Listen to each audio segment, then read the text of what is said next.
মুসলিমে হোক সকলো জনগোষ্ঠীর মানুষবিলাকে দিয়া ইউপিপিএলৰ কাৰণে আগবঢ়াটো সকলোৱে দেখি বলে পাইছে। বাংলা ভাষায় বলে চুন খাইলে বলে মুখ পুরে বই দেখলে ডর করে। এতিয়া চুন নাই, হাগ্রাম মহিলার চুন আছিল, আমি তো চুনা নহয়, কিয় ভয় করিব লাগে, হয় না নয়? তো আমি তো চুন নহয়, চুন তো হাগ্রাম মহিলার বিপিএফ আছিল।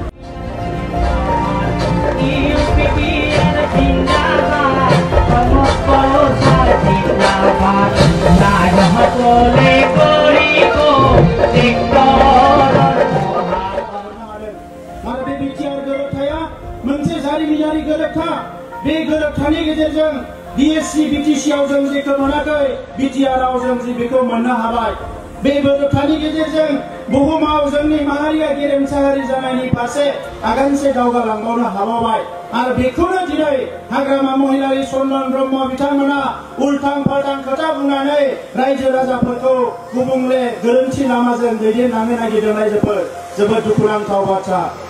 जोङो आसा फारिदोंमोन दिनैनिफ्राय 17 बोसोर सिगाङाव जेला हाग्रामा महिलारिया BTC-खौ सामलायनो फैदोंमोन, चन्दन ब्रह्मआ BTC-खौ सामलायनो फैदोंमोन, बै समाव जोङो आसा फारिदोंमोन जोंनि लामा दालां जाम्फै गासैबो जाजोबसिगोन, स्कुल न'फ्रा मोजां जागोन, थानसालिफ्रा मोजां जागोन, जोंनि आइ आफा रायजो राजा गोरिब गुन्द्राफ्रा मेगनाव मोदै खुगायाव खुदै लानानै आरो खुनु दिन संसार जानांनाय नंला।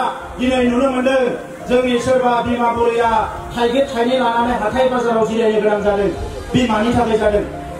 गोदो सरकार गैयामोन, रिजाल्ट गैयामोन, मन्त्रि गैयामोन, एमएलए गैयामोन। दिनै एमएलए मन्त्रि थानानै गावनि सरकार थानानै जोंनि बिमा बुरैया मानो मैगं मुथानै लानानै लामायाव जिरायबाय थानो गोनां जादों। जोबोद दुखुनांथाव बाथ्रा रायजोफोर। आरो बिनि थाखायनो दिनै जों लुबैदों जोंनो सोलायनाय नांगौ। जोंनि गोरिब गुन्द्रा रायजो राजाफ्रा मोजां मोनसे थासारियाव संसार जानो मोनथों, जोंनि राव थुनलाइ हारिमुआ जौगाथों, जोङो गासैबो बिथिंनिफ्राय रैखाथि मोनथों होननानैनो 5,000निख्रुइ बांसिन सुबुङा जिउ गारनो गोनां जाबाय। आरो दिनै बेखौनो हाग्रामा महिलारि चन्दन ब्रह्ममोना उल्थां फाल्थां खोथा बुंनानै जोंनि रायजोफोरनि गेजेराव दिनै बे सेक्रिफाइसखौ, बे थैखौ, बे जिउ बावनायखौ, बे रायजो राजाफ्रा साजा मोननायखौ नंखाय होननानै बिथांमोना बुंनो नागिरदों। बेसेबांबा दुखुनांथाव मानगोनां रायजोफोर, बेसेबांबा दुखुनांथाव। दा नंखायनो दिनैनि समाव जों बयबो सांग्रां जानांगोन। बे इउनिभारसिटियारिनाय सेन्ट्रेल इउनिभारसिटि जानो नागिरनायखौ हाग्रामाया मोजां मोनाखै। काजलगावआव दिनै मेडिकेल कलेज फैनायखौ चन्दन ब्रह्मआ मोजां मोनाखै। बिथांमोनाबो BTC-आव सुपार स्पेशलिटी हस्पिटाल होननानै काजलगावआव लाबोदोंमोन, नाथाय बे हस्पिटाला थैहां गरखां जानानै दङ। बे मन्त्रिनि जायगायावनो दिनैसिमबो हस्पिटालखौ मोजां खालामनो हायाखै।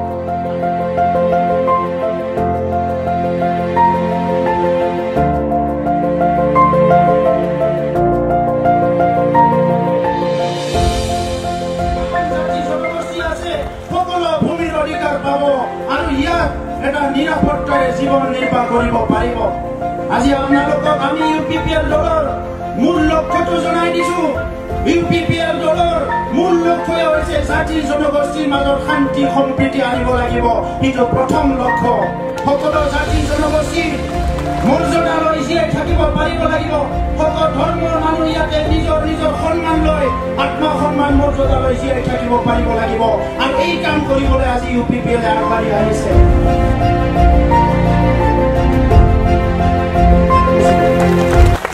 रायजोफोर आं बेखिनिखौनो बुंबाय, गोलाव बाथ्रा बुंला। आङो बेखौनो बिश्वास लाबाय चिरां जिल्लायाव 7टानि 7टा सिटखौबो इउपिपिएल दलआ मोनसिगोन। মই এইখিনি বিশ্বাস ৰাখিছো আমাৰ চিৰাং জিলাৰ 7টা সিট ইউপিপিএল দলে জিকিব। এই বিশ্বাস ল'ব পাৰে না ৰাইজ? ভালকে কওক, চন্দন ব্ৰহ্ম অফিচত বহি আছে। পাৰিবনে ৰাইজ? পাৰিবনে ৰাইজ? পরিবর্তন দরকার, পরিবর্তন দরকার, পরিবর্তন দরকার। ইউপিপিএল সরকার পরিবর্তন দরকার। প্রমোদ বড় সরকার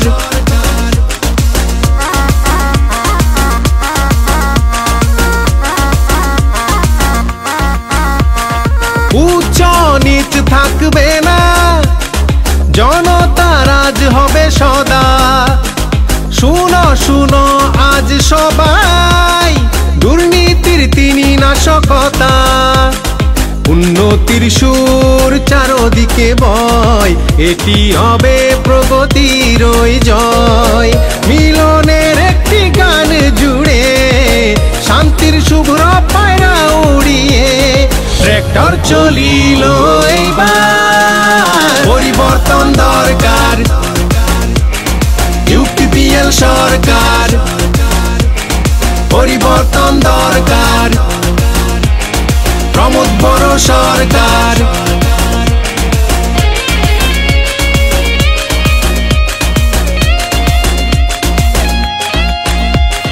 কখনো আর শুনব না সেই মিথ্যা প্রতিশ্রুতি।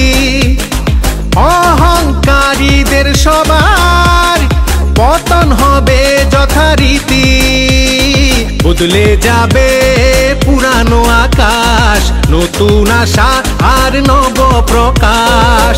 আমাদের একতার শক্তি দিয়ে জাগিয়েছে তোরা এই হৃদয়ে। এইবার ইউপিপিএল এর সরকার, পরিবর্তন দরকার।